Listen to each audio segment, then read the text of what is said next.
Hello and welcome. My name is Paul Basanti and I serve as president of the Chamber of Commerce Brantford-Brant and as your moderator for this event.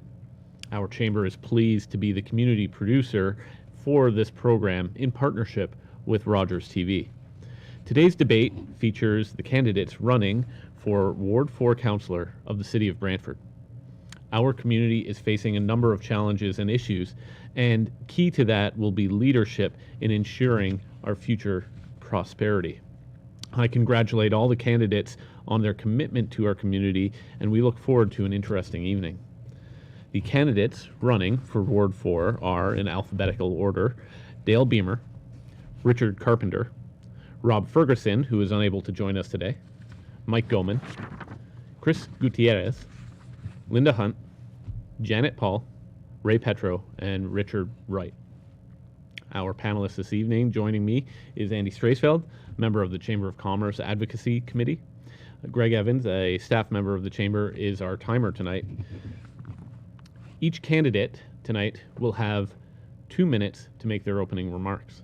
The order of speaking was determined by random draw. The panelists will then alternate posing questions, and each candidate will have an opportunity to answer each question, each with a 90-second time limit being imposed. In the instance of one candidate referencing another personal item or another candidate by name, that candidate will be offered a 30-second rebuttal. Each candidate will then be allowed 1 minute for a closing statement, and the speaking order will be the reverse of the opening remarks. The timekeeper will indicate when the candidates have 15 seconds remaining to speak and when they have reached the maximum time limit allowed. In the event of a challenge, the decision of the moderator will be final. I would ask that the candidates adhere to the agreed upon format and exercise professional decorum throughout the debate. Thank you, and we will begin with the candidates' opening remarks. And the first candidate to speak will be Richard Wright. Good evening, folks, and thanks for giving me the opportunity to present my case to become councillor in Ward 4. I was born in this city many years ago, quite a long time ago. Our family had a transport business that was started in 1917, and then we formed a Fleetway in 1971. I've been around trucking most of my life. I've owned a few other companies, went back to school many times, studied data processing, got my master's degree in business and degrees in economics. I think a lot of what I have is relevant to the needs of the city. I think I'm an agent of change, but I believe in evolution and not revolution. I think as you get older, you get a little bit more mellow and think things through. I used to write a lot of letters to the editor, but I felt that wasn't enough to get my point across, so hopefully I can get on council and work jointly with one of these fine people and move the city ahead. Thank you. Thank you. Ray Petro. Good evening. My name is Ray Petro, or Raymond Petro when I'm in trouble. I just wanted to thank the Chamber of Commerce Brantford-Brant and Rogers Television for hosting this wonderful and necessary evening event. I'm a local business owner. I'm a local real estate professional. I'm a father of 4 teenagers and 3 dogs. I've been volunteering on boards, committees, and charities for over 15 years, and I'm hoping to bring that experience and represent the residents of Ward 4 at City Hall. I bought my first house in Ward 4. My kids were born in Ward 4. They grew up playing in the parks in Ward 4, and I have a small business in Ward 4. So I want the residents of Ward 4 to know that I understand their concerns, and I want the businesses of Ward 4 to know that I understand their concerns. I'm looking forward to the opportunity to represent them at City Hall on October 24th. Thank you. Thank you. Mike Goman. I'm gonna. Your opening remarks. Thank you very much, everybody, for inviting us and your help too, Mr. Carpenter. And I've been living in that area for where I am for at least 30 years, and I've been working for the city, not here, another place, for 50. So I promise those people that I associate with, give them a better service, and if they call me at 2 or 3 or 4 in the morning, I'll be there to help. That's just how dedicated I am. So thank you. Thank you. Linda Hunt. Hello and welcome to everyone that's watching. My husband Greg and I are proud, lifelong Brantford residents. I grew up in Ward 4. Greg and I raised our family in Ward 4, and our business has been in Ward 4 for over 32 years. I am a longtime Brantford business owner and community volunteer. My professional experience, I worked for 13 years at Superior Court, 10 years in economic development as a business consultant, and was the executive director of a national health charity. In 2012, I founded Accessibility Solutions, an accessibility consulting firm that aids businesses and organizations to remedy barriers for persons with disabilities. Currently, I am the treasurer of Citizens with Disabilities Ontario, a member of the Rick Hansen Foundation Accessibility Professional Network, a certified expert on the United Nations Convention on the Rights of Persons with Disabilities.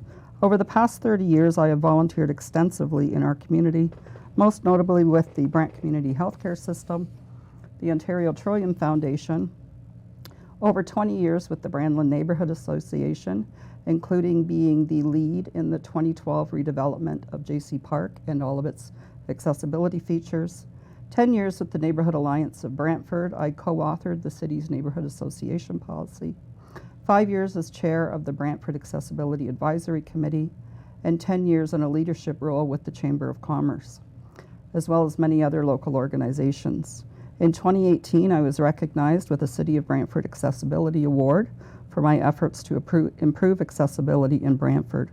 I am passionate about building a strong, resilient Brantford, and I believe my experience is especially valuable in the areas of business development, ensuring that we have a healthy, vibrant business community, community development, and community engagement.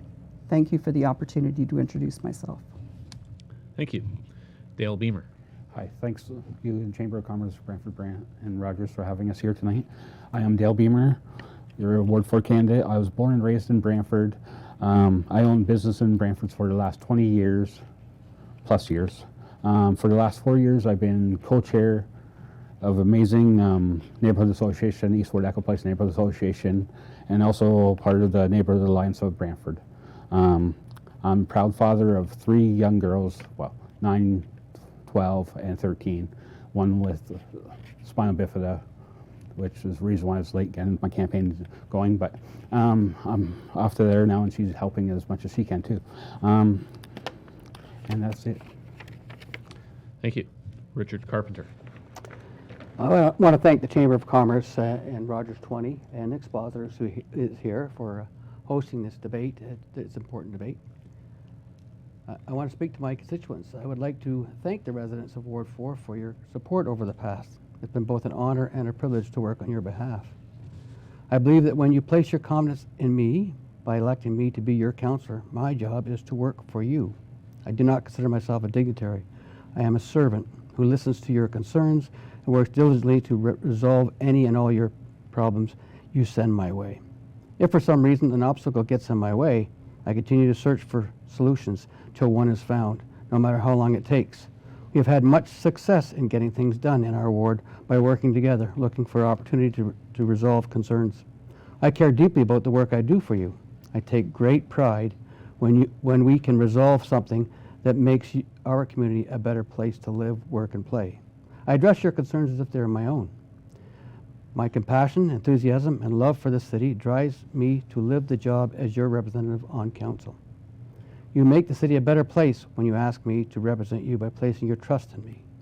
I do not do this alone. It is you who deserves the credit for building a better Brantford, and this is possible because of your continued thoughts and guidance. Once again, I ask for your support so that we can continue to build a better Brantford. And I would be happy to work with any member here that's running for council, and I want to thank them for running. Thank you. Thank you. Janet Paul. My name is Janet Paul. Thank you for the opportunity to attend today. I'll start with a land acknowledgement. I acknowledge that we occupy land over which there are unresolved land rights claims. I acknowledge that this land was gift-deeded in 1784 to the Mohawk Nation and such others of the Five Nation Indians as the Haldeman Tract. There is some ambiguity today over legal definitions in the Haldeman Proclamation, but regardless, treaty rights are and have been in Brantford disregarded. I acknowledge that the property I occupy was taken under pretense, and I pledge to learn more and continue my dialogue with interested parties. With that being said, At the heart of our democratic system of government is a relationship of trust and respect between citizens and the representatives that they elect. We expect those representatives to act responsibly, with integrity, honesty, and intelligence. I am committed to honest, ethical, caring leadership. I strive for a democracy in which all citizens have the right to express their views and are able to directly participate in the decisions that affect their lives. Listen closely to what is said tonight and leading up to the election. The truth is often hidden. Politicians and lawyers have a way of complicating issues to the point of obscurity. This summer I've been digging, and some of what I've discovered is quite disturbing. My name is Janet Paul. Thank you. Thank you. Chris Gutierrez. Thank you. Good evening, Brantford. My name is Chris Gutierrez, and I want to be your Ward 4 counselor. I've been in Ward 4 at Echo Place for over 10 years now. I'm happily married for 15 years, and I'm raising 2 young teenagers. I believe that Brantford is a wonderful place to live. I believe it's a wonderful place to grow a community. I believe strongly in a strong sense of community by building and forging relationships with my neighbors and with our ward members. I want to express the fact that I've also spent a lot of time engaging with our current ward councillors over the years to advocate for change. I believe that the feedback that I provided them over the years has helped guide them in the direction of where the community is looking for change. I do believe that I have the passion and the energy to fulfill this position, and I love where I live, and I want you to love where you live as well. Thank you. Thank you once again to all our candidates. And now we will begin the questions. And the first one will be going to Mr. Petro. Andy. The signature advocacy priority of the Chamber throughout its history is the improvement of transportation infrastructure in our region. What are the key infrastructure projects you have led or will commit to leading as councillor for Ward 4? Thank you very much for the question. I understand the City of Brantford will be reviewing the entire public transportation system in Q1 of 2023, and I'm hoping to be a voice at the table.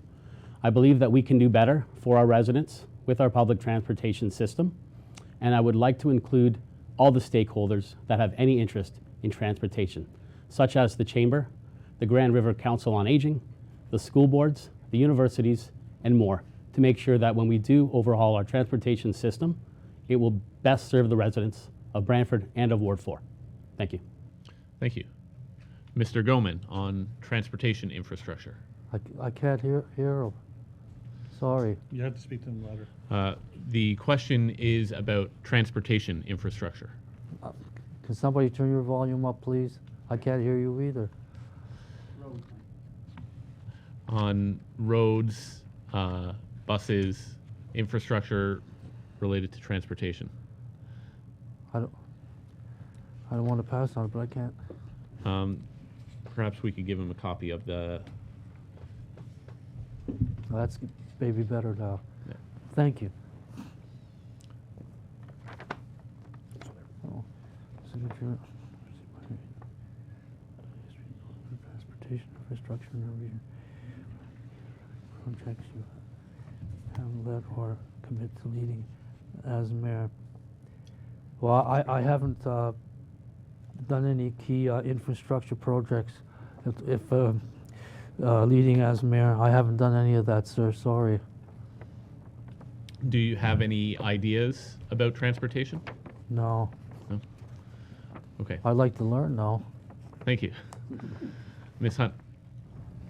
First of all, I'd like to start off just reiterating, I spent 10 years as the chair of Operation Lift, which is the accessible transportation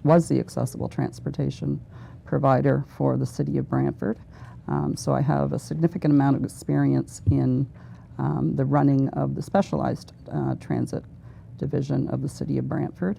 My concerns around transportation, speaking from a municipal transit perspective, are that our buses are accessible. However, not all of the bus stops are accessible.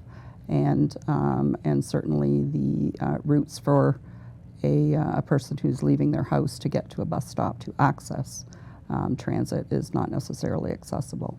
In terms of infrastructure, I think that we need to ensure that we are doing a good job of identifying the infrastructure projects that need to be taken priority, and that we commit the resources necessary to those projects. Thank you. Mr. Beamer. Do need more accessible things because right now my daughter's in a wheelchair too, so but some bus stops are actually really hard for her. But for other things, we need to actually do more studying on that, listening to the residents, so we're not doing things where we're going through graveyards and stuff like that, so we're going to have a lot of controversy on that, and just more studying and listening to people and listening to the chamber, listening to things before we do act on some of the things. Thank you. Mr. Carpenter, the question on infrastructure projects. Thank you. Speaking to the transit system for our buses, for example, it's very important that we have a very robust transit system where it doesn't take someone an hour and a half to get to work and an hour and a half to get home. They shouldn't be spending 3 hours on the bus. And it's important for our industry to be able to get people to work and home again. It's very important to them. On the transit side, it needs a lot of improvement. We need to move away from the grid system or the wheel system and more into a grid system as the city grows. The wheel system just doesn't work. Every bus going downtown is not feasible in this day and age. Secondly, I've advocated for County Road 18, which is the old Garden Ave. County Road 18 already goes around the city from Linden Road all the way to Mount Pleasant, and then there's a short hop across a couple fields to get Highway 24. It's the perfect ring road around the city instead of thinking about the old BSAR that doesn't meet the qualifications anymore. It was an old road that didn't fit, and it doesn't fit. And we should not be thinking about infrastructure when it comes to transportation alone. We are surrounded by a city called the County of Brant. We want to make sure that if we're going to have an infrastructure system, we have to work with the County of Brant so it works with their infrastructure as well. It doesn't make sense to have highways going to nowhere. Thank you. Thank you. Ms. Paul. I'm going to talk about road infrastructure, but if I have time, I'll talk about transit as well. I understand that there have been several ill-fated roads projects in Brantford. First of all, the Brant Southern Access Route, which had been planned for decades and then was dropped in favor of the Oak Park Extension.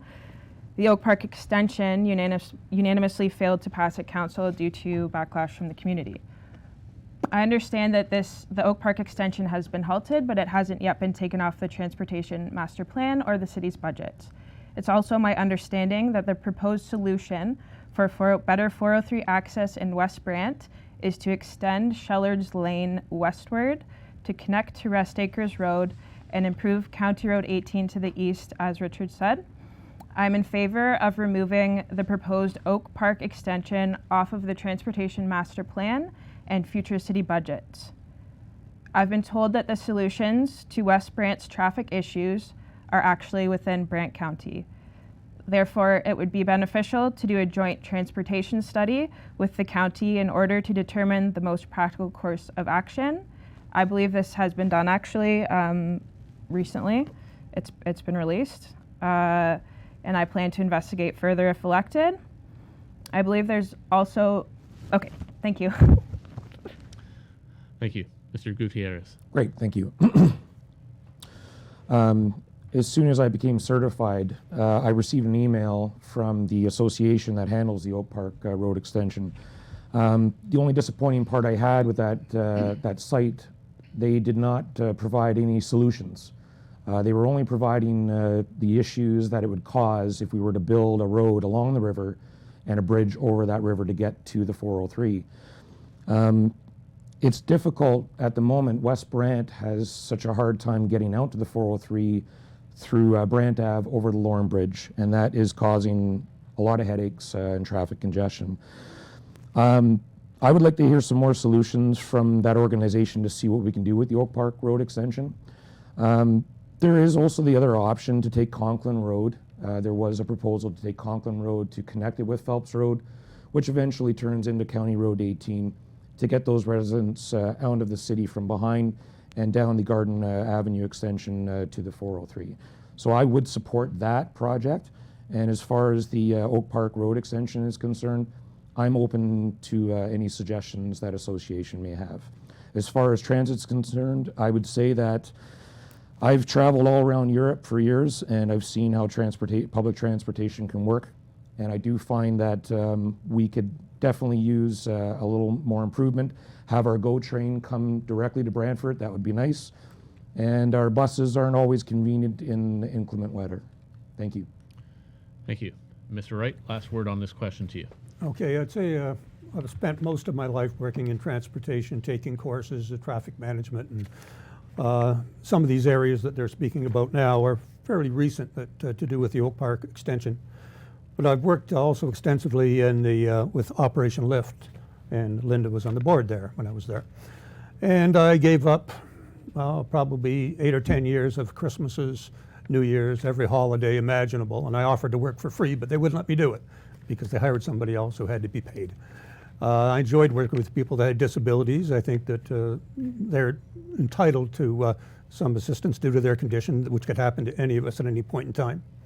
And the real joy of working in transportation at Operation Lift, there were a couple of women that used to have me over to their house for cookies when I was in about grade 5. And when I saw them on the list at Operation Lift, I was able to give them what I called the platinum service. So I think transportation, I have a lot to offer in terms of education, and I've owned transport companies, and hopefully I can play a useful role in that on City Hall. Thank you. Thank you, Mr. Wright. Ms. Hunt, you were referenced there by Mr. Wright's comments. Would you like to rebut anything he said? No, I'll thank him for his acknowledgement of my time with Operation Lift. Thank you. The Brantford Municipal Airport is an interesting municipal asset. It's located in the county, but managed by the Airport Commission for the city. There are a number of businesses and organizations that rely on each other and the airport operations to serve our region.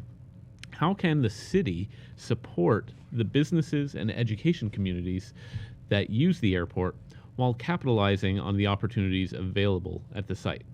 Would you support the airport as an economic development opportunity in the community? Mr. Goman, we'll start with you. Go ahead. What it said, do you support the airport as a, I do support that, sir. Excellent. Do you have any other thoughts on the So airport? So if you only have one, they can also purchase a second, so that'll make operations a little bit easier. So that's my, Thank you. Ms. Hunt. So to answer your question, yes, I agree that the airport is an important part of our economic development assets, and yes, I do support the airport. I think that as a business owner, and also from the standpoint of tourism, that it's an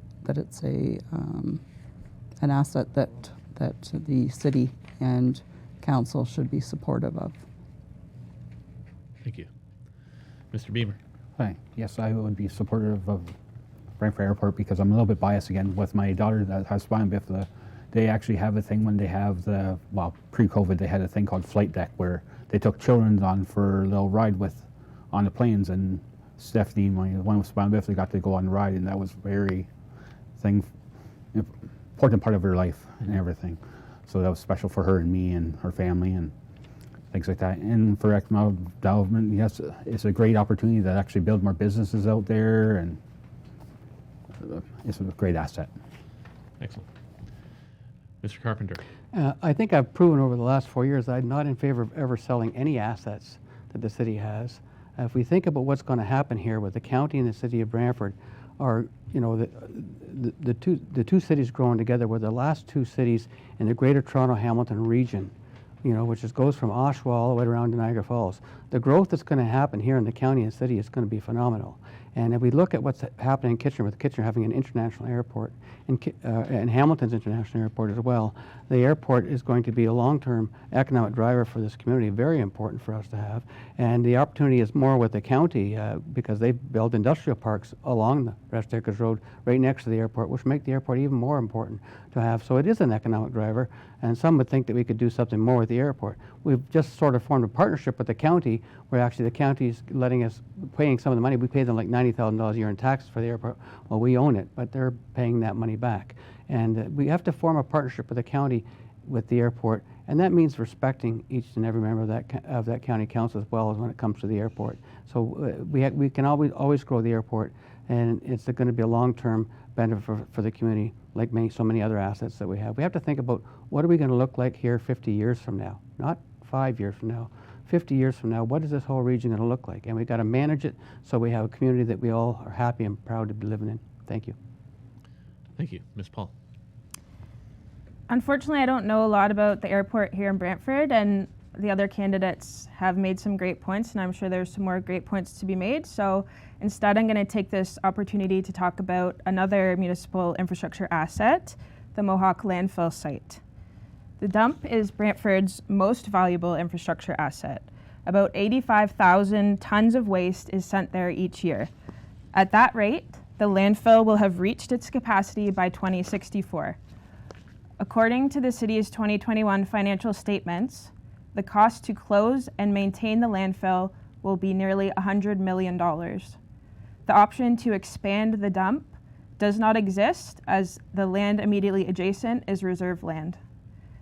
At current rates, and with the addition of 70,000 new residents by 2051, we need to be smarter about how we handle waste in this city. I support the city's plan to implement a green bin program in 2023, as we are one of the final municipalities in Ontario without it. I also support the immediate decrease in allowable garbage bags from 5 to 2 per week. According to the Zero Waste Brantford paper, on average, a Brantford resident puts out 1.6 bags of garbage per week. We need to improve and plan for the longevity of our municipal infrastructure assets. Thank you. Mr. Gutierrez. Thank you. I would agree with my colleague on the issue with our landfill. We can certainly do more as a municipality to recycle more. I'm quite surprised with the fact that we're not recycling nearly enough material. So that would definitely be an initiative that I would push forward. I do believe the green initiative for green waste is on its way, and if it's not, I would still be pushing for that. Getting back to the airport, I don't have the numbers handy. I'd have a look at them, and I would see if there was more opportunities for commerce in that area, and if so, I would be for that. However, my only concern for the citizens in that area is plane traffic, and airplane traffic. If it increases in that area, we may have some issues with some of the residents in that neighborhood. Thank you. Mr. Wright. Yeah, I think I'm not totally convinced that the airport is an economic driver. I've seen some instances where it's been the case. Being a Wright, one of the Wright brothers, I know a fair bit about, I have no connection to air transportation, but to truck transportation, yes. And my other interest for the past 25, 30 years has been economic development. I've consulted, I've written books, I've written articles.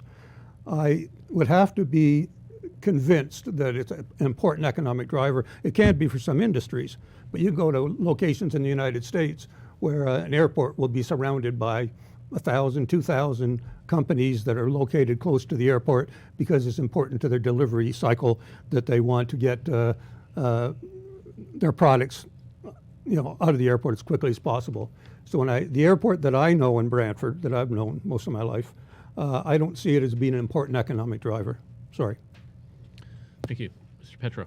Yes, thanks for the question. I feel that in terms of economic development, the airport that we have here in Brantford is a very important tool that we need to continue to use for a few reasons. If we're going to continue to encourage medium and large businesses to set up shop here in Brantford, and Brant County for that matter as well, we need to give them that tool and have that tool available to them to move people and goods.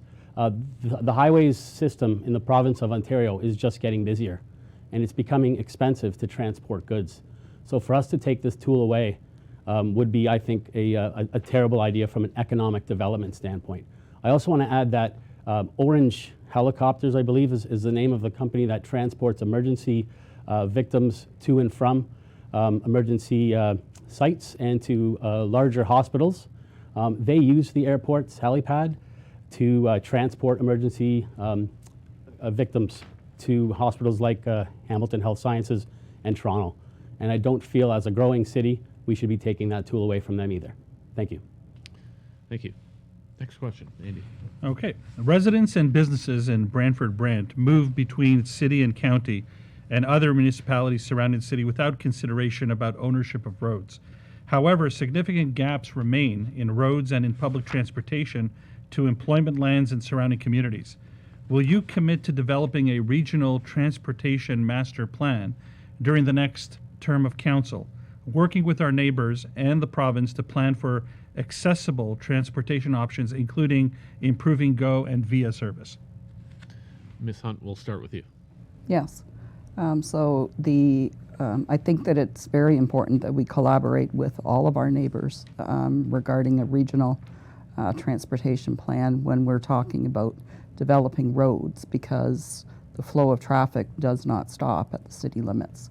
So it's very important for us to collaborate with all of our partners in terms of a regional focus for the transportation master plan. The road system currently, you drive from the city of Brantford through the county of Brant and then into another municipality, and I think regionally that certainly needs to be improved upon, particularly getting from the city of Brantford to the 401, for example, and also we've referenced the how people are getting from within our municipal boundaries to the highways that surround the city, and so all of that needs to be a coordinated effort for this term of council coming up, and also working with our neighboring municipalities as well. Thank you. Mr. Beamer. Yes, I would agree that we do need our master plan for even getting around to different places, like all other little communities that have plans where they have transportation to other places now, and working with the like Six Nations and Brant County, more transportation there, so they can come here. But then we also have the plans for where we're not getting congested, like we're building up so much in like one end, and there wasn't no plan for all the congestion already for that area that come to the other areas. So we have to actually have the master plan for the roads before we start building even more and more and more. And that's it. Mr. Carpenter. Thank you. And I said earlier that I would support a master transportation plan that was with the county of Brant, and we could include the Six Nations as well. For bus transit, which is necessary right now for having transit for the city and the county and Six Nations. And we are in those discussions now, but the question is, will the province pony up some money so that we can do that? That's the real question that we need to talk about here. And as far as the GO service, I've been preserving a piece of land that the city owns on Garden Ave as it turns into Lennon Road. As you go around that bend, you'll see an old barn there. Several times some members of council wanted to sell that. There's a piece of economic or development land there, industrial land, and I've halted that every time because that's the best location for our GO service. The main line for the highway for the GO is right there. The 403 is right there, and it's in the city. And in fact, it's the best place in the city for a GO service as it expands. And the long-term plan for this area, as I said earlier, about when this becomes a big metropolis of Brantford and the Greater Toronto-Hamilton region, the long-term plan is for Metrolinx to run all the transit system like Europe does, and everything's going to be connected together long-term. But we need to make sure that those corridors are protected, so when that future comes, we can do that. So I am in favor of those discussions, and I am committed to it now. I've been doing it for some time now to make sure that is protected. Thank you. Thank you. Ms. Paul. Ward 4 is predicted to have some of the most significant growth in our city in the next several decades. From residents, I've heard the bus service is inefficient and not often enough. Schedules change without warning. They can only transfer at the bus terminal, of which there's one. And we need more interchanges to shorten routes. It should not take hours to get across the city. We should not have to summon a bus to get us to Brant County. According to Brantford's Transportation Master Plan, there are 3 preferred solutions to address this forecasted growth. We need to improve transit service and enhance our transit service to promote increased use. We also need to provision active modes of transportation, such as increased cycling infrastructure and safe walking infrastructure. And as we've already discussed, we need infrastructure improvements to address capacity constraints. So I think those are all great. Those are great ideas to start. Additionally, the City of Brantford will be transitioning to battery-powered electric buses next year. Commitment to an electric fleet is great, and it's good progress. Finally, there's 10,000 Indigenous people in this city. Why don't we have a bus route to Six Nations? Why are we spending money on a bus route for residential school survivors when we can't even take a bus to the reserve? What would this cost? Thank you. Mr. Gutierrez. I've been driving the streets of Brantford now for over 10 years. I used to work for Canada Post delivering parcels. I service our bus routes once a month. I've been doing that for as long as I've been here. I see a lot of infrastructure issues that need to be addressed. As far as our roads are concerned, we need to stop allowing developers coming into our city and developing homes and neighborhoods without considering proper exit points to the 403. For example, the West Brant issue with the Oak Park Road extension. If we had taken the time to plan the infrastructure before we had laid the homes down in the ground, then perhaps we wouldn't have this conflict. So I would say that the best thing we can do is, before we continue building, is to make sure that we get together and we reach out to the community and we find out what is the best way for our community to circulate efficiently without being clogged up in our streets and causing traffic headaches. I would be also in favor of the GO station. If we could get them to come down directly to Brantford, I think the Band-Aid solution to have the GO bus coming from Brantford all the way to Aldershot, that sounds like a very long travel time. We do have the rail system. It's just whether the CP rail services would allow us to use that. So I would definitely be in favor of more trains and less buses. Thank you. Mr. Wright. Yeah, one of the concerns I have is, which I never hear anybody mention, is financial viability of any of these things, and are they viable or are they not? I have a master's degree in finance, and to me the numbers really matter. So we throw up, it's like a think tank, we're throwing out lots of ideas, and I just don't know how viable they are in terms of dollars. And Janet mentioned the Six Nations. I spent a lot of time out in the reserve when I was young, and we'd often pick up people needing a ride into the city, every once in a while. And I wonder whether there's the volume, again, I think is the numbers, to justify some type of transit system.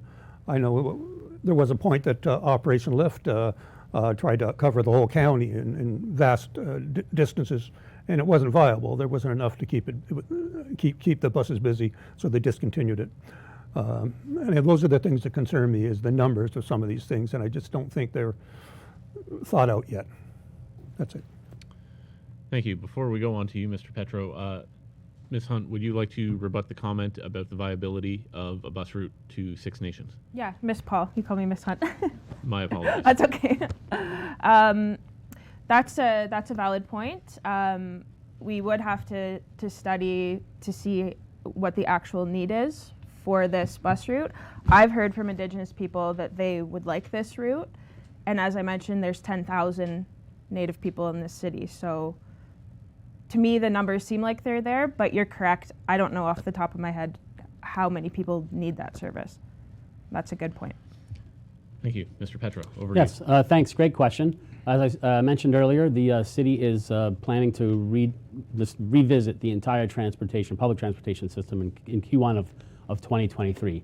And obviously the city of Brantford sits right smack dab in the middle, surrounded by the county. So it would be a wasted opportunity if we didn't sit down with our neighbors at the county and see how we can both benefit. I think with staffing shortages being felt across the province, and especially locally here, I think both the Chamber of Commerce here and the Chamber of Commerce in the county would really, and their members would really benefit from looking at a shared transportation system so somebody could essentially get up in the morning in Echo Place and get to work in Paris, and vice versa. And I feel like we should be exploring that more, and just having more of a partnership with the county than we've had in the past. In terms of GO services and Metrolinks, that's obviously a provincial issue, and I feel like we need to continue to lobby the provincial government, and dare I say even put a little bit of pressure on the provincial government. Brantford and Brant County in general, we need to be taking seriously.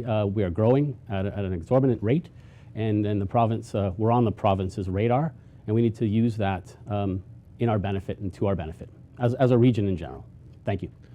Thank you. Mr. Goman on transportation. Yes. Well, when you talk about significant gaps remain in the roads, that's what I do in the daytime sometimes. You break it out, put KP in, you know what happens? KP goes out, you're back to where you started. Sometimes I disagree. But if Brantford's going to hire more people to work, that would be nice. Yeah. Thank you. Very nice. Anyway, that's my...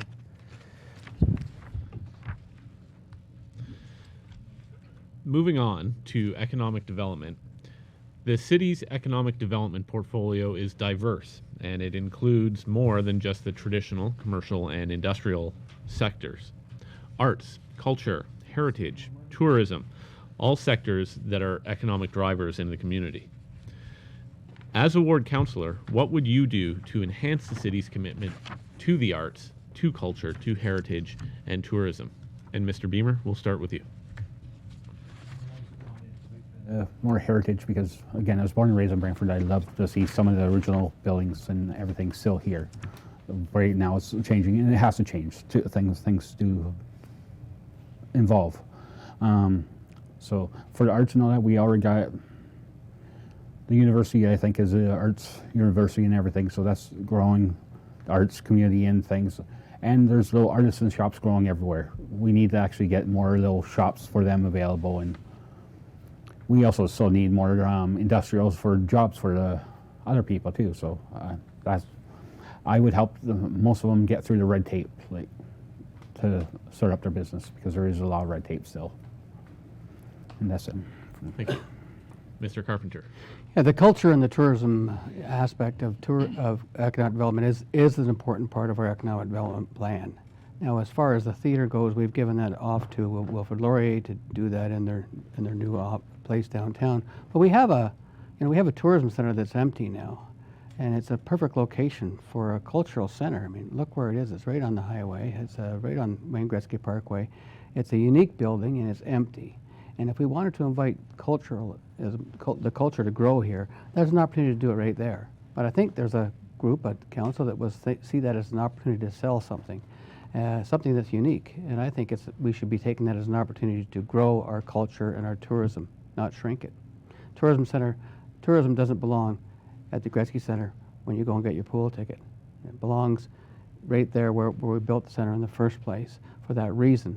The city's growing, and it's a great place for culture and tourism to exist together, but we have to make sure the community is invited in, that this is not a business for us as a city to draw money from everybody else for culture. It's to provide a place for culture to grow and expand. That's what we have to do. Will it cost something to do that? It will cost something a little bit at the time, but the culture that benefits from that economic development will be far outweigh the initial cost to get it going.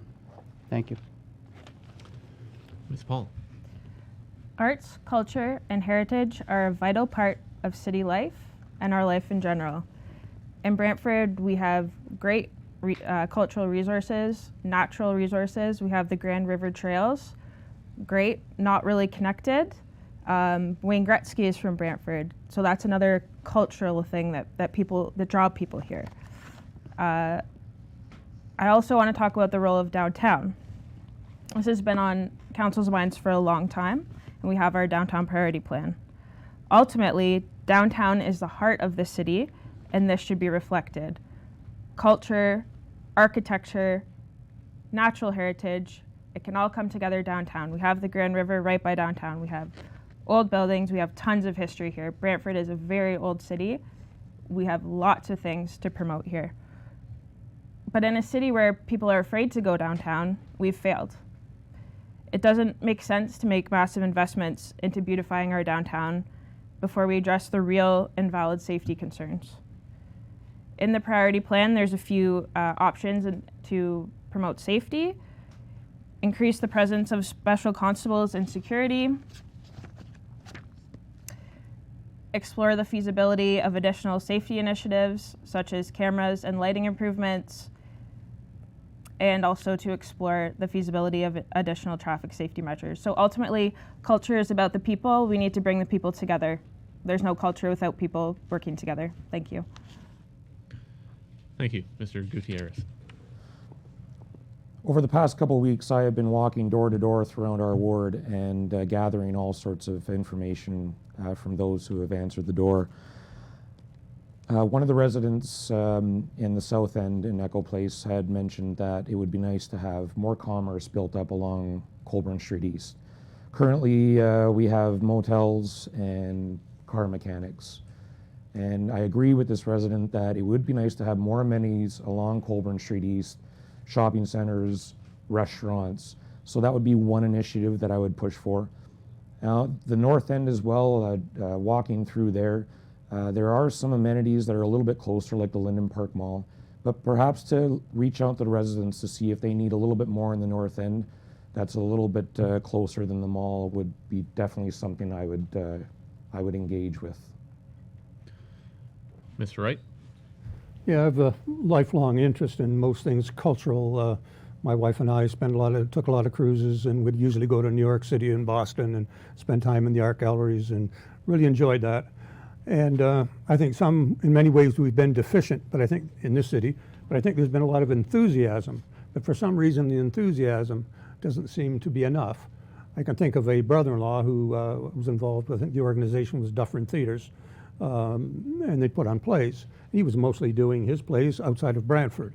And when they attempted to have plays, and other groups as well, in the Sanderson Theater because of costs and other restrictions, they just couldn't do it. So I think that if we're going to have more culture in the city, I think it's first find out that it's viable, but secondly find some way to assist financially, because if they can't afford to use Sanderson Theater and it's sitting empty and they're going to Port Dover or Tillsonburg to put on entertainment, it doesn't seem to be a very good fit. There's room for improvement there. Thank you. Mr. Petro? Yes, thanks for the question. And I believe there's an opportunity for us here in Brantford. We have great history, good culture, and arts. And I feel like we can do a better job utilizing that to our advantage. And it's not about exploitation, it's about sharing the history and sharing the resources and sharing the arts with our surrounding communities and encouraging people to come into Brantford and spend money and eat at the restaurants and learn about the culture and the history in this region. We are blessed with incredible history and incredible theater at the Sanderson Center and a beautiful Grand River and the Bell Homestead. And I believe that the city's been doing a great job with these, but I think we can do a little better, and I think we can encourage our economic development department to put a little bit more focus on the arts and really use that as a driving factor to bring people to Brantford. Thank you. Thank you. Mr. Goman? I agree with him for a change. Thank you. Anything else? I can't hear you. Okay. He said anything else? Huh? You want to add anything else? No, I love Brantford. Thank you.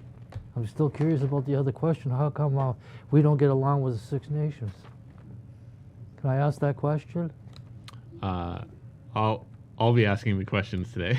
Oh, I'm sorry. We will have an opportunity to talk about relations with Six Nations further. Otherwise, I like Brantford. Excellent.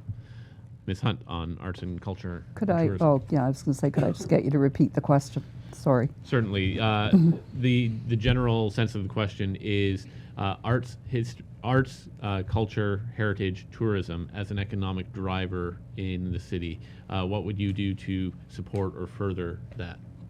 Well, I first of all, I think that from a tourism perspective, I think our tourism department does a very good job of promoting Brantford. I think that we do a very good job of putting on events at Harmony Square, events like Canada Day, which brings people into Brantford. In terms of our arts, culture, and heritage, Those all kind of form part of an economic driver that we as a municipal council should be very supportive, because it does bring in people to the restaurants. It brings in people to stay, and so it does bring people to our community to be able to enjoy the arts, culture, and heritage that we have here, which in turn is a very effective economic driver. Thank you. Andy. The 2017 boundary adjustment brought 1,684 net hectares of land into the city's boundaries. Please outline your strategy for working with our neighbors on Six Nations and the County of Brant specifically to capitalize on the economic opportunities of these lands. And Mr. Carpenter, we'll start with you. Those lands that you're talking about are north of Brantford, north of Power Line Road, to all the way to Highway 99, if they're talking about the boundary lands. They weren't the right lands to bring in, actually, but we had interest groups that wanted those lands in for various reasons, and they are the lands that are in now. The lands that we should have went west, because it's uphill. We're going to be stuck with a lot of pumping stations, because those lands need to be pumping stations for sewage. Developer pays for the pumping station, but the taxpayers got to pay for them when they replace them 10 years later at millions of dollars. So it wasn't the right way to go. But how we're going to develop those lands within the county is developing separately on their own in the Highway 24 Paris area. That particular lands isn't part of our development with Six Nations or the County of Brant at this point. But the road infrastructure that feeds those will be, and that would be the way that we work with our neighbors, is how is our infrastructure to provide those boundary lands. Secondly, we ended up with boundary lands in the Tootla Heights area, which was another thing we shouldn't have done. The Tootla Heights, of course, anybody knows the bank along the Grand River is caving in on that side, and it's those lands we got. Guess why? Because it's going to cost the taxpayers a fortune to support those banks from caving in long term, and development wants to grow there, and that's along the County Road 18 road, where I think we should have access points to County Road 18. So on that side, we're certainly going to have to work with our Six Nations and the county about how that access works, and how does County Road 18 benefit them and us. Ms. Paul. I'm going to talk about the proposed land transfer tax, because I wanted to say something about that. So just as a briefer, this summer, notice of motion was put forward to resolve the Haldeman Tract land dispute. The city calls upon other levels of government to settle the dispute. The motion states that municipalities require new tools to build capacity for advancing meaningful inclusion, and it has three calls for action. Calls upon the province to expand the municipal land transfer program to set aside a portion of the current land transfer tax to be remitted to local First Nations, and new prosperity sharing initiatives. Sorry, Ms. Paul, the question is about the lands that were brought into the city boundary in 2017 and how to capitalize on those. Yeah, for sure. So, and I think any new development in Brantford is going to run into land claims issues. And one of the solutions put forward by the city is this new land transfers tax scheme. So that's what, I understand the question, but I really wanted to say something about this, so I'll continue. In the case of a land transfer tax on home buyers, adding another layer of financial burden is not a proactive solution. Shifting the burden to home buyers in a housing affordability crisis absolves the government of its responsibility in this matter. Regular property taxes should be enough of a financial contribution from the individual, especially when homeowners can be considered to be innocent third parties. The fact is, previous attempts to regulate the city's obligation to inform people of land claims risks have never passed. Additionally, taxes paid to third-party interests can create legal complications, for example, Six Nations becoming liable to provide services to the tax. Thank you. Mr. Gutierrez. Thank you. With all due respect to my colleague, I would prefer if we would stick to the question. Going off topic does kind of complicate things for the rest of the panel. I will quickly say that as far as the Haldeman Tract is concerned, that is a situation that we need to definitely address.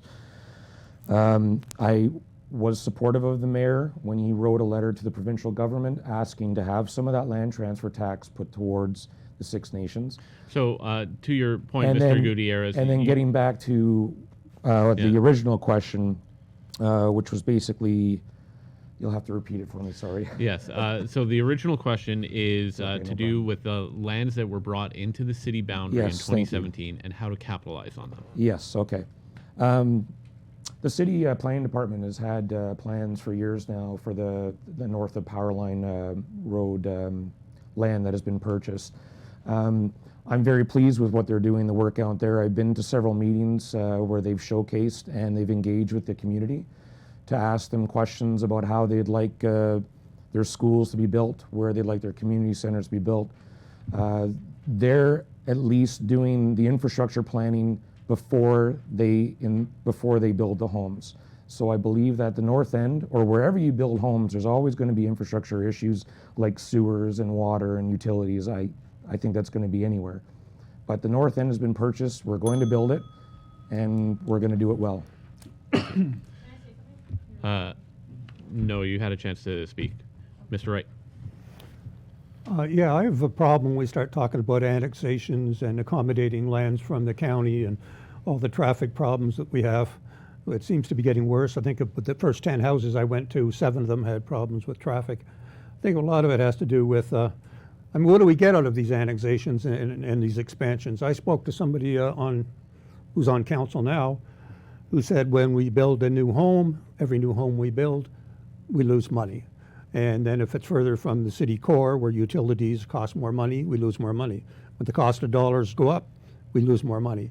So we seem to be constantly expanding the city's boundaries and looking for ideas to accommodate these properties, when I wonder about the financial viability of the whole thing. I think that we should have no respect to real estate people and builders, but I think there should be a halt in some of the direction and expansion in the city to see if we can accommodate it in the future. Because based on my study and estimation, I don't think we'll be able to handle what's coming our way. Thank you. Thank you, Mr. Petro. Thanks, Paul, for the question. There was a period in time in Brantford's history where we, quote unquote, ran out of land. And the fact that we got the land in 2017, I look at as a positive thing for the city and the residents of the city. At the end of the day, we need to look at this land and not just say, hey, this is ours, we're going to build what we want, and then the county takes their land and says, hey, we're going to build what we want. I think we need to sit down with our neighbors, and that includes Six Nations as well, and put together a cohesive plan. Listen, this is what we're planning on doing with this land. What are you planning on doing with this land? How can we lobby the province together to get our roadways expanded so that all the residents can benefit? Not just the residents of Brantford, the residents of Brant County, and Six Nations as well. So I think, again, working with our partners, our neighbors, is in the best interest of everybody. Thank you. Thank you. Mr. Goman. I have no comment. Okay. Thank you very much. Thank you. Ms. Hunt. First of all, I have concerns. I too have lived for a number of years, over 25 years in Ward 4, especially in that north end.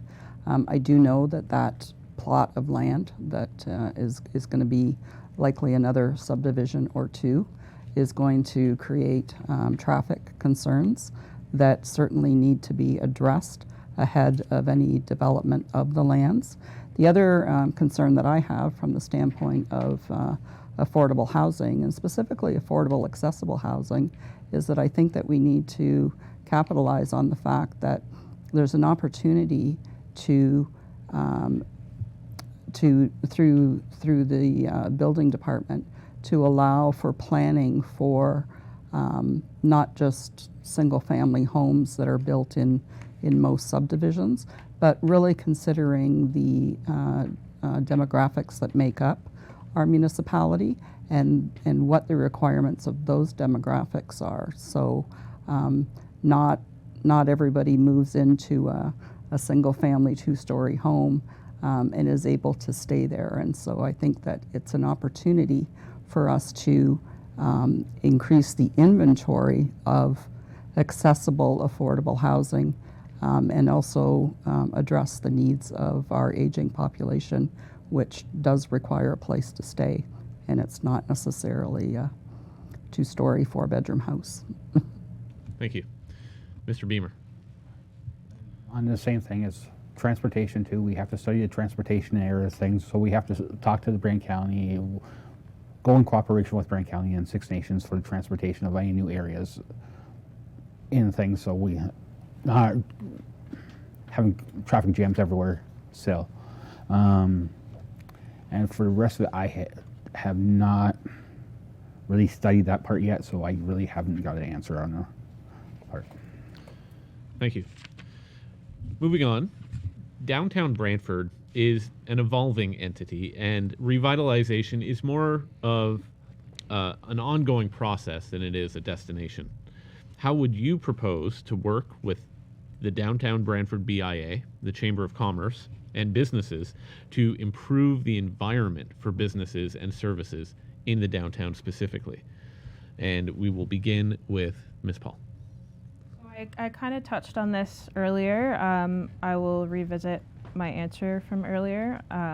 So improving downtown has been a priority for a long time. When I go door to door, people tell me the main thing, the first thing that people tell me often is that they're not comfortable going downtown. Visible poverty, needles, people camping out on porches, urine and feces on the ground. So if we want to improve our downtown, those things have to be addressed first. I don't know that we should be spending money beautifying our downtown if people aren't even comfortable going there, or if the projects that we fund are going to get ruined in the end. Again, I think we just need to improve perceptions of downtown, and we need to improve safety before we do anything else. We're not going to be able to draw businesses to downtown if people don't feel safe. Again, at the doors, I've heard people saying that their business has relocated out of downtown because of vandalism, because of threats. And that's a core issue that we have to address. So there's no economy without people, and if our people are suffering, then our economy is going to suffer too. Thank you. Mr. Gutierrez. The city's revitalization plan is running in around $30 million.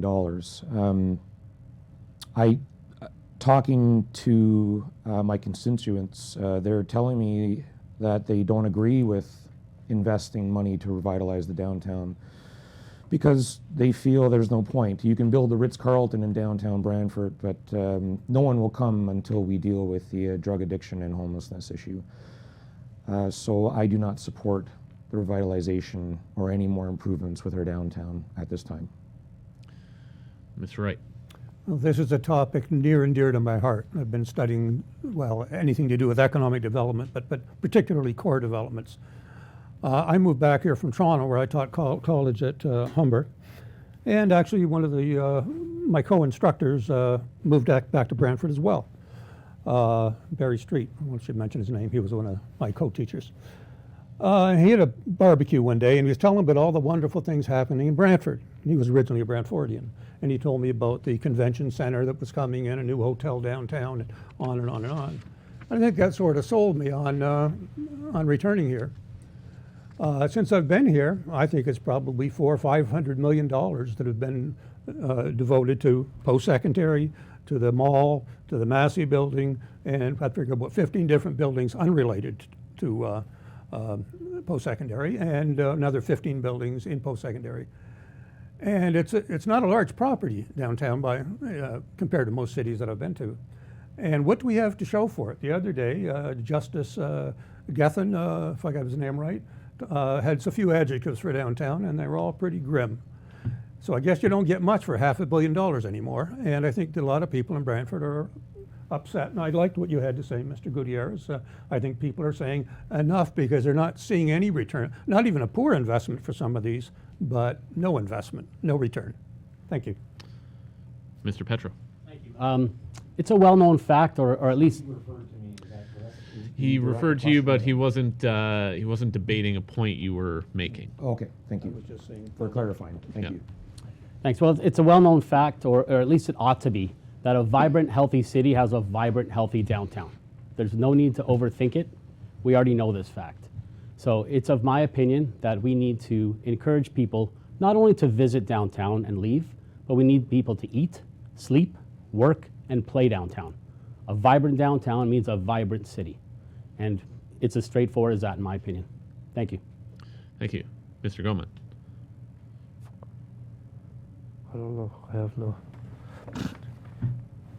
Clean the downtown, paint it, and make it look very presentable. Thank you. Ms. Hunt.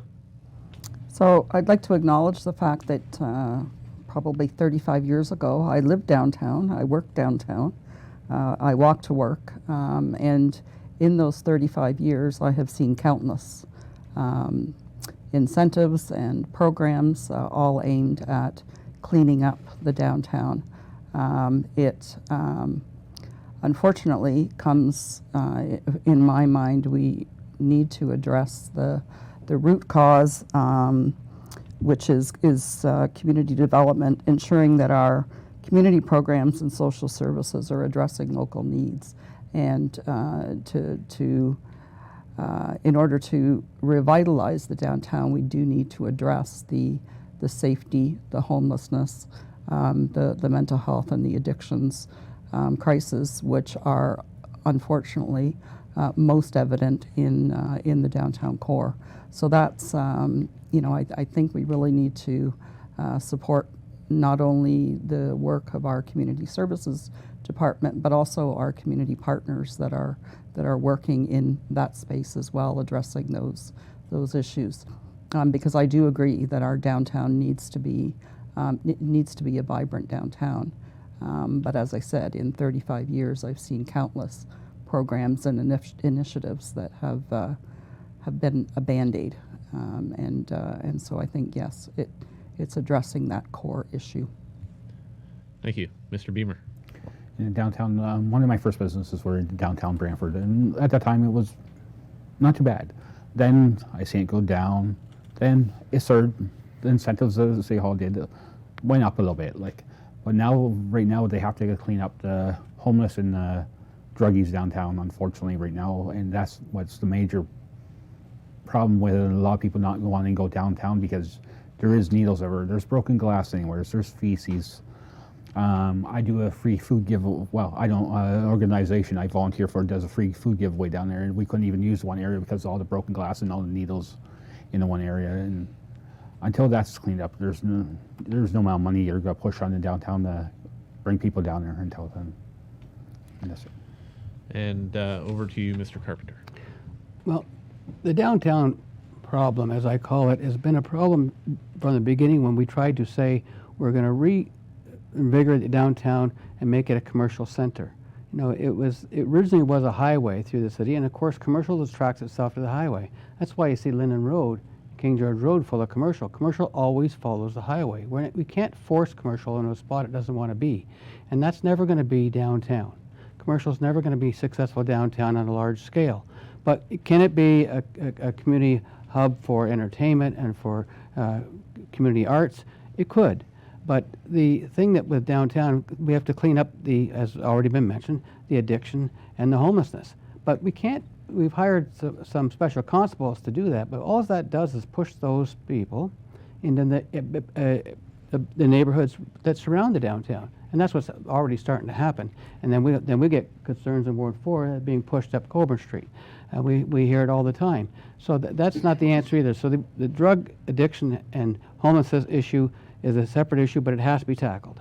And secondly, there's lots of apartments coming to build downtown. Downtown will be its own community if people are living there, as has already been said. Once it's a place where there's a lot of people living, wherever there's a lot of people, that creates some security in the first place. So downtown, when we realize it's going to be a hub for government and people to live in its own community, that's will be the long-term benefit for downtown. The BIA has already done that by expanding their boundaries.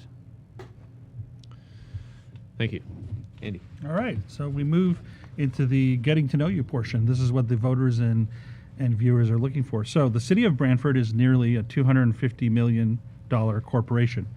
And as councillor for Ward 4, you may hold a unique role as the chair of a council of 11, elected to govern and lead the city. Tell us about yourself, What makes you uniquely qualified and the best person for the job?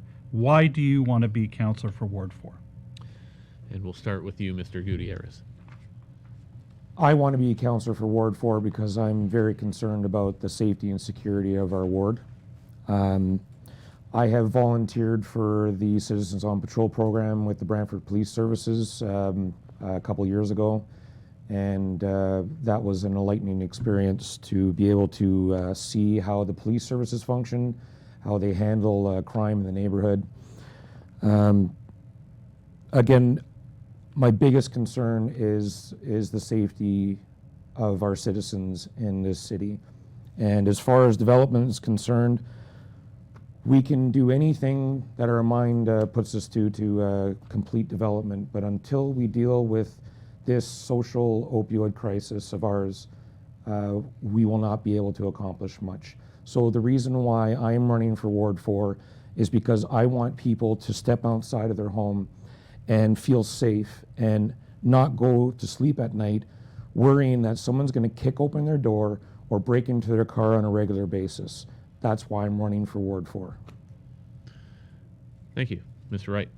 Well, I'm a pretty strong supporter of police, but unfortunately, I don't know if the crimes are so incremental in so many ways, that particularly in the downtown. And I own property close to downtown, but I don't favor spending more and more money because people tell me that people are being sent in from places like Toronto, I don't know that factually to be true, that have drug problems with a one-way ticket. I think we're being taken advantage of in a bad way, and the taxpayers have to pay for that. And I figure after spending a few $100 million since the 1980s in downtown, and we have a situation where Gathnet Edwards said it's pathetic. And I don't know what the single solution would be to this. It's an intractable problem, I think, with the downtown. We talk about the drug problem, but this has been going downwards, the core, long before the opioid crisis. So I don't know any way social services can maybe make a dent in it, police can make a dent in it, but I think it's just going to be with us for a long time. Thank you. Mr. Petro. Thanks. Ward 4 is very unique in the sense that we have a lot of growth coming to this ward, and we have a lot of growth coming to this city. Unfortunately, whether we like it or not, the province is mandating this. I want to use my experience as a real estate professional to sit down with the developers and challenge them to look at different products and different options. It was mentioned tonight that we should look at more accessible housing and housing that maybe isn't a 2-story, 4-bedroom home, and that's very true. My experience working with developers for almost 20 years is going to give me the ability to sit down with them and really push the envelope with them and challenge them to not only look at the bottom line, but look at what's best for our city moving forward. As past president of the Brantford Regional Real Estate Association, I was responsible working with our executive officer and our finance committee to make sure that our budget balanced, and it always did. And the $250 million doesn't scare me, it's the same principle, just a bigger number. So I feel I'm your best option to represent you in Ward 4 at City Hall for those reasons. Thank you. Thank you. Mr. Goman. He's talking about Ward 4. I checked the whole ward right out. I mean, I'm not a fast runner, but some of the people, they're already complaining. And they explained to me about calling this person. I'm not saying nothing, but I said, if I'm elected, I'll work hard for you. I don't care if I got to go out in the pouring rain. I'll be there, folks. Thank you. Ms. Hunt. So my heart is in Ward 4. As I mentioned in my opening, I grew up in Ward 4 on Campbell Street between Brock and Rawdon. My husband and I raised our family in Linden Hills. We've been involved with the Brandland Neighborhood Association for well over 25 years. And I really feel that as my experience in Ward 4 really allows me to bring that experience and be the voice of the constituents in Ward 4. I'm also going to go back on my 30 years of experience volunteering in this community. I have tackled a number of issues as a volunteer with the work that I've done over the past 30 years, and I think bringing that that dynamic experience leadership to council is one of the platforms that I'm running on. And I also want to want to basically say that running on a platform of being your voice at City Hall, I really believe that people should elect a councillor that they're confident is representing them and their votes and their views. And I am a big proponent of community engagement. So I feel that as a councillor at Ward 4, I will enable that two-way dialogue between council and the constituents. Thank you. Mr. Beamer. I think I should be vote for Ward 4 because I've been part of the East Ward co-chair of East Ward Echo Place Neighborhood Association, which is part Ward 4 for the last 4 years, which we do deal with a lot of the city council, like Councillor Carpenter and Antosky, Wall, and Tilburg. But so we've already had many dealings with the cities. We already know what's going on with the cities. We know how to write things for the city. And that's the reason why I wanted to be part of. I think I would be the great, one to be voting for. Yeah, Rich, you're next. Thank you. Mr. Carpenter. Well, thank you, Dale, for the compliment. I've been in Ward 4 for many years. The experience, there's a difference between a ward councillor, the role you do as a ward councillor, and the role you do as a city councillor. So in the city council, you're looking at the city wide, but as a ward councillor, you're dealing with day-to-day problems, day-to-day concerns every day. 5, 6, 10 calls a day, lots of emails. You got to get back to people. You have to respond to people. I love what I do as a ward councillor. I love being a ward councillor now. I like taking care of my people, as I call them. I love them and they love me. I know so many of them. I've been doing it for a long enough time. I guess I know their children as their children grow up. But their concerns day to day, they want to make sure that you're going to have their back. If they've got a concern, they want to make sure you're going to protect what their concern is, and you're going to speak up for them. You're not going to hide in a corner. And that's what I always have been doing. I speak for my people in my ward, Ward 4, it's my ward, our ward, Councillor Tosky and I. But we work, you work to represent the people. I mean, even just today, for example, the city's taken up sidewalks on Banbury, but they didn't let the people know that they're going to tow their cars because they didn't put the signs up to remove the parking. You don't know that the cable companies and the telephone companies no longer belong to GTEL, so every time you rip up a sidewalk, they lose their services. This is one example, that's today's example, but every day there's a specific example, and I like it when I can resolve a problem for the constituents in Ward 4. It's more important to them that that specific problem that day is what solves the problem for them, makes them happy. Thank you. And Ms. Paul, over to you. The great thing about democracy is that most adults are eligible to run for public office. We need more regular people in office. We need better representation. With that being said, we're about to face many converging issues in the coming years. My generation and my children will feel the impact of the changes to come. These issues are complex and interact in ways that we do not fully understand. I believe that we need to see younger generations in our governments.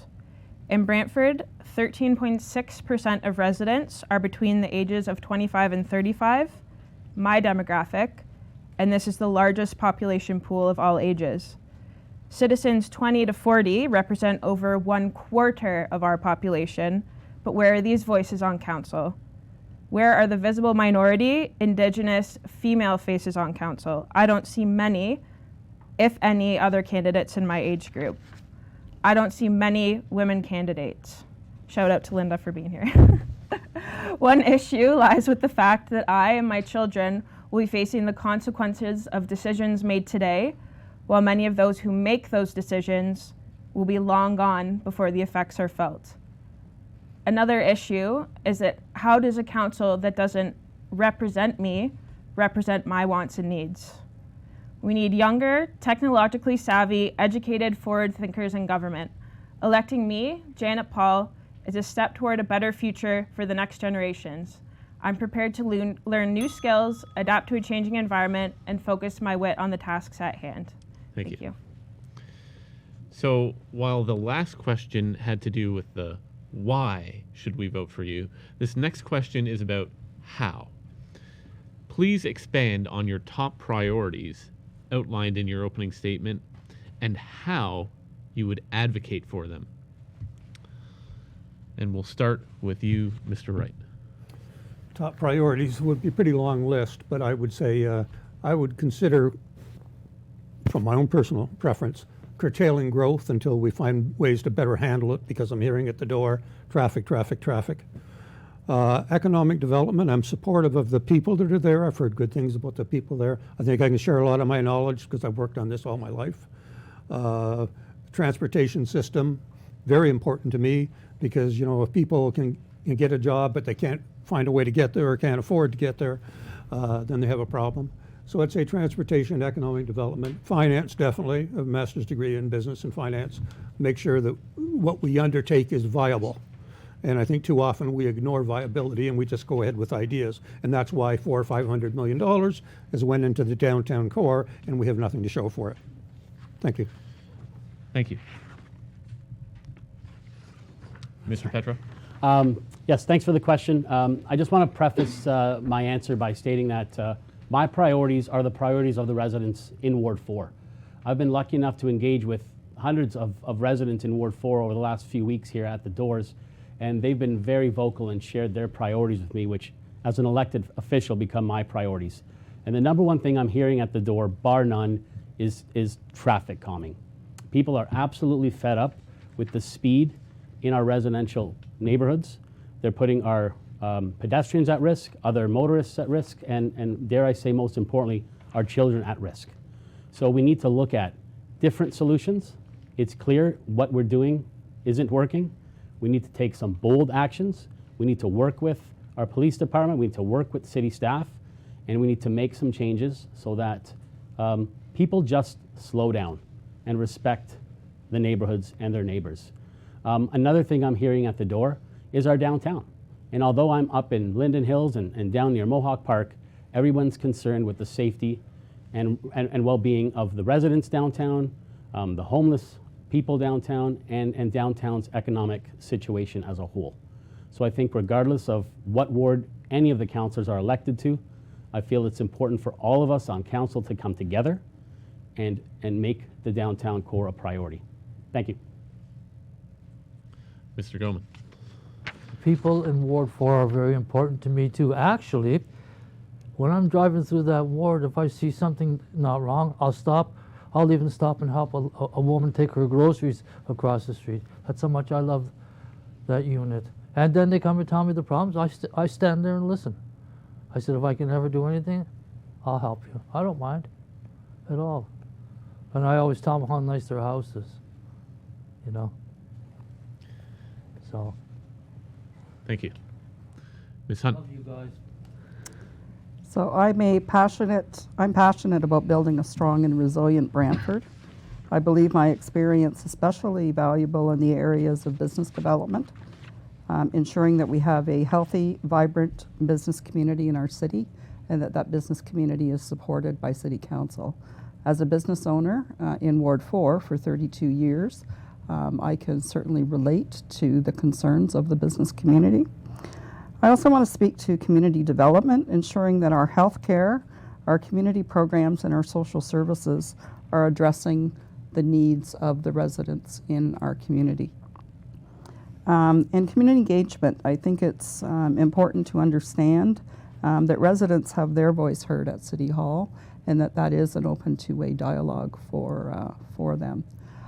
My platform being your voice at City Hall very much is to represent the people that choose to elect me to the Ward 4 councillor position. And yes, their concerns and their issues are issues and concerns that I would bring forward on their behalf to council. Thank you. Mr. Beamer. One of the things I'm hearing at the doors is transportation, again, speeding and everything. One of the last houses I did today, campaigning there, I couldn't even hear the people because the traffic was just horrendous. And it's a side street, it was Gray Street. And that's one of the things I want to work on is the transportation slowing down. One of the things we're actually working on with East Ward Echo Place Neighborhood Association. We actually have a subcommittee for that too. And then just on top of that, just listening to the residents of Ward 4 and their concerns and hoping to be able to help them out the best way I can. Thank you. Mr. Carpenter? Yeah, the number one concern is traffic issues, as it was last time too. And we have adopted the zero measure, and we are looking at pedestrian crosswalks. We have them on Brantwood Park Road. We're putting more in. I have speed bumps that went in on Johnson Road to stop the problem of the speeding on Johnson Road. It just seems to me everybody's in a hurry to go someplace. Instead of leaving 10 minutes early, they're always running 10 minutes late, and they're always speeding. And it doesn't have to happen. So traffic calming is probably the number one concern and the number one issue to keep on tackling, as we've been doing with stop signs and traffic calming measures. And the other one is a new pool for Woodman Community Center, which is, we finally got the federal grant for that for $3 million. That will get a new pool, and putting a new pool in there will also expanding that community center to a health hub is part of what was part of the Echo Place neighborhood for helping that. Cleaning up Malk Lake is part of the process I've been working on, is a priority for me, and making sure that when the expansion comes north of Powerline Road, that the Wayne Gretzky is expanded first, and that any major east-west route is in the middle of those new lands that are bought by one developer that's going to be developed very quickly. Make sure that is done, and that the Powerline Road, which can't be widened, is more used as a trail or part of a community asset for the north part of the ward. So lots of issues like that in the ward, but issues that I've been working on. The other ones are the hotels that we need to deal with on Colbert Street, and I've upzoned those to be developed in the future, and that will make that part of the neighborhood better. Ms. Paul?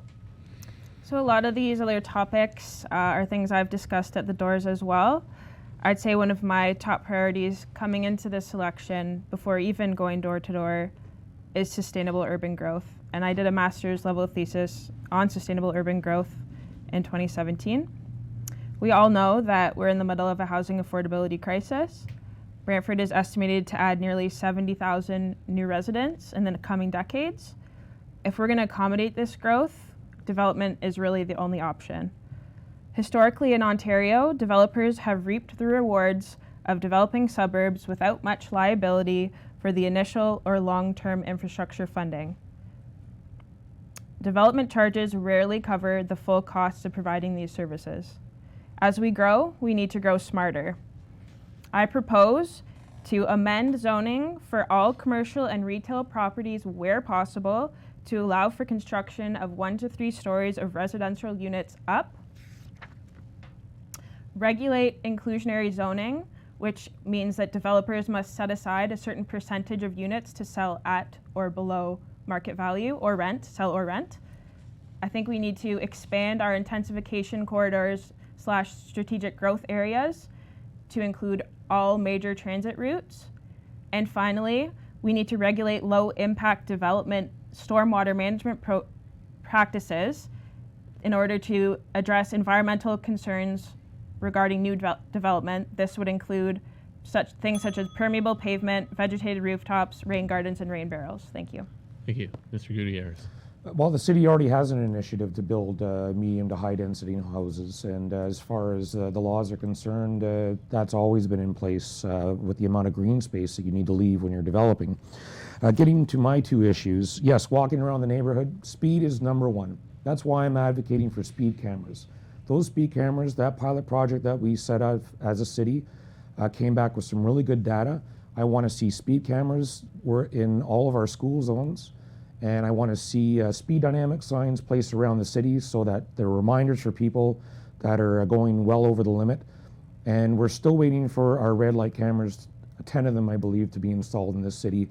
So this is the reason why I want to get on council, is to push these issues. My second issue is our justice system. I had experience with our justice system for the first time, and I was quite appalled with what I saw. I do plan on advocating to our Crown Attorney's office to let them know that our community is not happy with the way they've been handling our criminals in our society, because the police are tired. They've had enough of the catch and release. Our police are tackling them to the ground and sending them to jail only for the courts to release them the next day. I've been to court firsthand, I've advocated for our community, and because I was there, I was able to have a convicted criminal with 80 criminal convictions go to a federal penitentiary. And if I wasn't there, he would have been released. So those are my two issues. Thank you. Thank you. Well, we have time for one final question tonight. Andy? All right, and that is working with our neighbors. The city of Brantford's success is closely tied to the success of our neighbors in the county of Brant and increasingly in the Six Nations of the Grand River. We share boundaries and land use opportunities with both and have some success in sharing resources. There's much more that can be done. What are the two key substantive areas or services that you believe could be improved upon partnering with our neighbors in the county and or Six Nations of the Grand River? Mr. Petro, we'll start with you on shared services with our neighbors. Perfect. Thank you, Andy, for the question. I'm sad that I can only pick two, but if I had to pick my top two, I think emergency services is an opportunity or a missed opportunity for the county and the city to work together on. I think this is something where we can look at the economies of scale and save both the city and the county some money and look at working with their fire department and their ambulance service more closely than we already are. Number two, and I believe it just comes down to conversations regarding development. We know that the city of Brantford will continue to grow and develop, and we anticipate that the county will do the same. We need to make sure that the lines of communication are open, whether that's city staff to county staff, council to council, mayor to mayor, or any and all combinations of each. I think that's extremely important. I also want to reiterate the relationship with First Nations needs to be prioritized.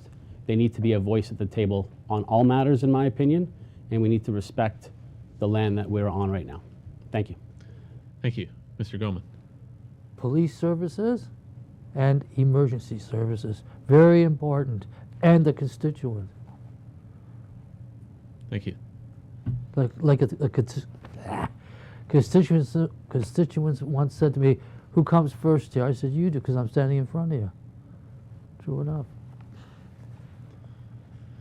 Ms. Hunt? So two issues. The first one I would say would be transit, ensuring that we have a transit system that does not stop at the boundaries of the city of Brantford, and you can't get from Brantford to Paris, or you can't get from anywhere in the south end of the city to somewhere else that you want to go. So transit would be it's an issue that I did work on a number of years ago. Also, I think it's important for economic development. As a business owner, I had someone that applied for a job that lived in Paris and was not able to to come and even though she was the successful candidate, was not able to come and work at our business in Brantford because she didn't have a car. So she, now we've got a labor shortage and a labor pool that is outside of our transit system that's not able to access our transit system to fulfill badly needed jobs here in the city of Brantford. The other one would be police, fire, ambulance is already a joint venture, but I think from an ambulance service perspective, we really need to address how our ambulance service interconnects with the healthcare system, specifically ambulance offload times, and ensuring that we have ambulances available for people when they need it. Thank you. Mr. Beamer? All right. First is transportation, like I said earlier. We need to communicate with even for Richard Carp thing with Brant County 18, we will need to communicate with Brant County and Six Nations to get that road possibly done for a thing. And then development, anything we do more in development, if there's anything left to develop in Brantford, except for, we won't mention the Arrowdale thing. But we should be communicating with Six Nations for that too. Like always have them at the table, at least. Thank you. Mr. Carpenter? Well, we Shared already work together on a lot of things. John Noble Home, housing, land ambulance, We could work better together on economic development and transportation, of course, but I would say that number one priority needs to be earning the respect that we've lost. You know, as a city, we've lost respect because we have not been treating our neighbors as neighbors. And I would say that getting to know and having some respect, you know, the whole idea that you would say, well, we're going to look at charging the people that live in the county an increased price if they go to our Gretzky Center because they're coming from the county, or we're going to not share library services, or what are you going to check their license to see if they live in the county and then say you can't use services? That's an option that was been talked about the last term of council, and that's not respectful. And so we need to work with the county first on respect. As Mayor Bailey said to me, just ask us. Treat them like equal partners. Treat Six Nations like equal partners. We're not, just because we're bigger by population, doesn't mean that we're better than they are. We need to treat them with equal respect. First of all, sit down with them as people and get to know each other and show respect first. And then we can start moving on to lots of other projects and lots of other things that would benefit the community. But that respect hasn't been there, and it needs to come back. That would be my number one priority, and I'm doing it as I'm living, breathing now anyways. Thank you. Ms. Paul. So other municipalities such as Kitchener-Waterloo are multi-tiered, whereas both Brantford and Brant are single-tiered, and I believe this introduces redundancies. Ultimately, we need to be working together in all areas, but there are some that make more sense than others. Transit, arts and culture, police, fire, economic development, road infrastructure. And we need to ensure that any effort we put forth to collaborate with Brant County, we put an equal effort forth to collaborate with Six Nations. I also believe that we need to respect the land claims that are going on until these issues are resolved. We can't just bulldoze and then try to apologize later. That's how it's been done, and it's not good enough. Thank you. Thank you. Mr. Gutierrez. Well, I believe all three entities need to come together to build a rapport to the point where they do trust and respect each other. I mean, that is the cornerstone of any good relationship. As far as economic development is concerned, we do need the county's help to perhaps have more industry out in that area. I know in Ward 4, we have a unique area between the north and the south where we have a lot of industry along Elgin and Henry Street. Some of the residents sometimes get foul smells, loud noises. These are issues that we're contending with right now. So those are some of the things that I would look at asking the county and Six Nations to help us with. Thank you. Mr. Wright, final word to you on this. I had the opportunity once to meet one of the politicians from the county, and we were at a dental office and about to have extractions, and I had to sit there. I figured I'd extract some knowledge while I was there. And it was pretty clear to me that there has been an historic distrust of larger Brantford. Maybe that's because of the scope and scale of the two different entities. I think that's something that needs to be worked on, and I think whether it could be done socially, getting to know people better. But you know, to be honest with you, there was a name that was mentioned is no longer on council that was a party to this ill feelings between the county and the city. And I think the people that, some of the good people here, that if they're selected and if they really treat the county people, of course Six Nations as well, with total respect, I think you can make some headway on this matter. But as it stands right now, I think there's this historic distrust that's been there for a while, or dislike. Thank you. Thank you. That is all the time we have for questions. However, the candidates will now be given an opportunity to make their closing remarks. I remind the candidates that they have 1 minute to make their closing remarks, and we will be doing them in the reverse order of our opening statements, which means we'll be turning the floor over to Mr. Chris Gutierrez first for your closing remarks. Thank you. I've been advocating for our city for years. I see the issues in our community. I hear the stories from our neighbors.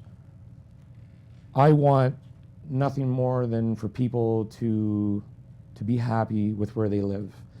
I think psychologically speaking, we've all been beaten up quite hard from the pandemic, and I think it's now a time for healing. With respect to our neighbors to the south, reconciliation is definitely a priority for me. I think we need to resolve the land claims disputes and get that out of the way. Indigenous people have been impacted by colonialism for over 500 years, and I've had enough. I think my community's had enough. We need to reconcile with them, and then we can continue to forge better relationships and make sure that we're a community as a whole. As far as the justice system is concerned, I am going to push hard. If you are a victim of a crime, I want you to call me. I'm going to represent you in court, and I will make sure that justice is served. Thank you. Thank you. Janet Paul. We're very lucky in Brantford to have so many plans and so many strategies, but moving forward, we need to determine how these pieces fit together for future success. I believe that there's a seat at the table for all opinions, unless they are oppressive ones. There is strength in diversity, and we need compromise to move forward. No problem that we are facing in the 21st century can be solved by one person or one group of people. Additionally, no politician will ever be 100% popular, except Richard. As an elected official, I pledge to conduct every conversation with respect in order to successfully work together to achieve common goals. Remember, if you have a problem, you better call J. Paul. Thank you and good night. Richard Carpenter. Thank you. I want to, this is going to be aired over and over again, so I want to say on Monday, October 24th, you can vote from 10 a.m. in the morning to 8 p.m.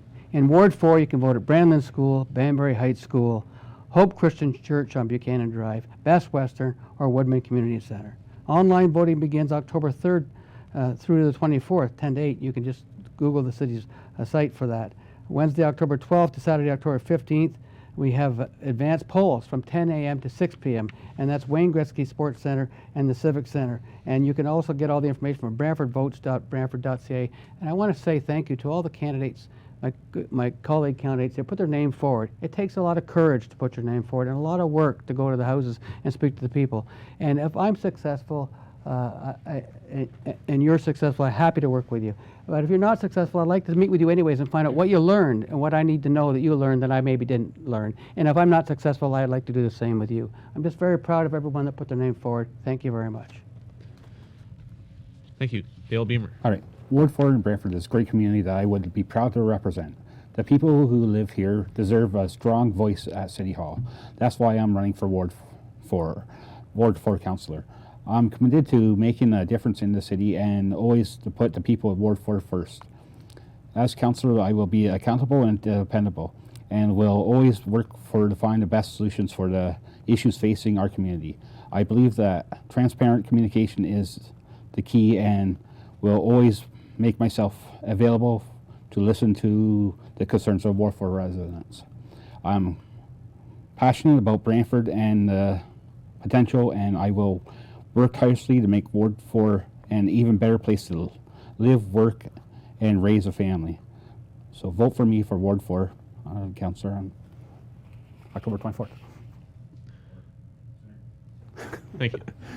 Linda Hunt. I am proud of the work that I've done for the past 30 years in this community. My professional experience and community involvement has always been about improving the lives of others. I hope that I have demonstrated my ongoing commitment to our community and that I have earned your support as councillor for Ward 4. I look forward to further engaging with you during the campaign to hear from you what your concerns, your issues, and your solutions are.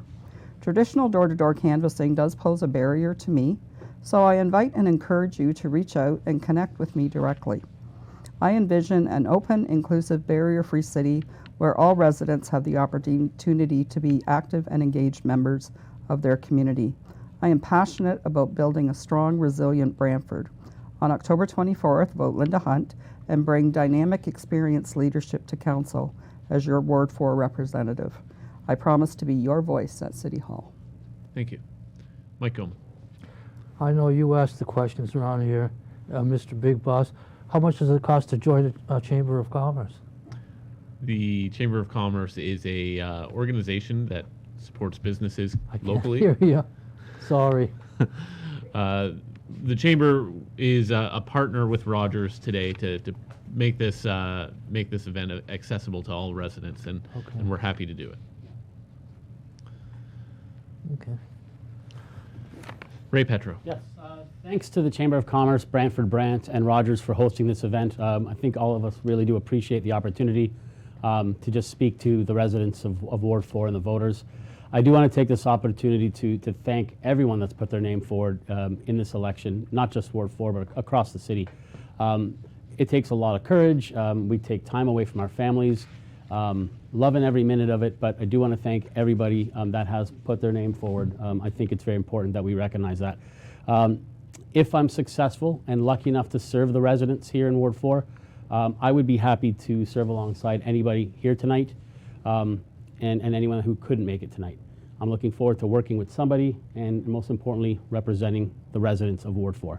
Thanks again for the opportunity. Thank you. And once again, Mr. Wright, you have the final word. Oh, I can say anything I want. Nobody can refute it. I like that.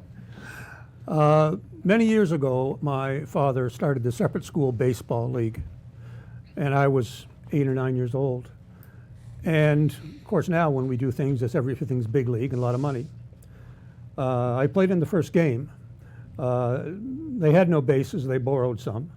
They borrowed some balls, and a man who was a friend of my father's made the bats with a lathe. The total expenditure to launch the separate school baseball league was nothing, was zero. I went to the game, and they didn't have enough players, and I was a little kid, so they said, you'll have to play. And I didn't realize when you're walked that you're not supposed to dive into first, but I did. Who dives into first on a walk? I got involved in doing Christmas baskets, work for Nova Vita, work for Operation Lift, and various others, primarily because my dad said, do it. That's it. Thank you. Thank you very much. Rob Ferguson, who is unable to join us today, sends his deep regrets. Thank you once again to all the candidates for sharing your thoughts with us and for your continued commitment to our community. I'm sure that today's discussion will greatly assist the residents of the city of Brantford in making a very important decision on October 24th. Thank you once again to our partner Rogers TV for partnering with us, the Chamber of Commerce, on providing this opportunity to bring to residents and the business community the voice of the candidates running for Ward Councillor in Ward 4. All of the City of Brantford municipal election debates will air numerous times on Rogers TV Brantford until Election Day and will also be available on the Rogers TV and Chamber of Commerce YouTube channels. Thank you once again for joining us this evening. Please exercise your right to vote online, in the advanced polls, or on October 24th. Thank you and good night.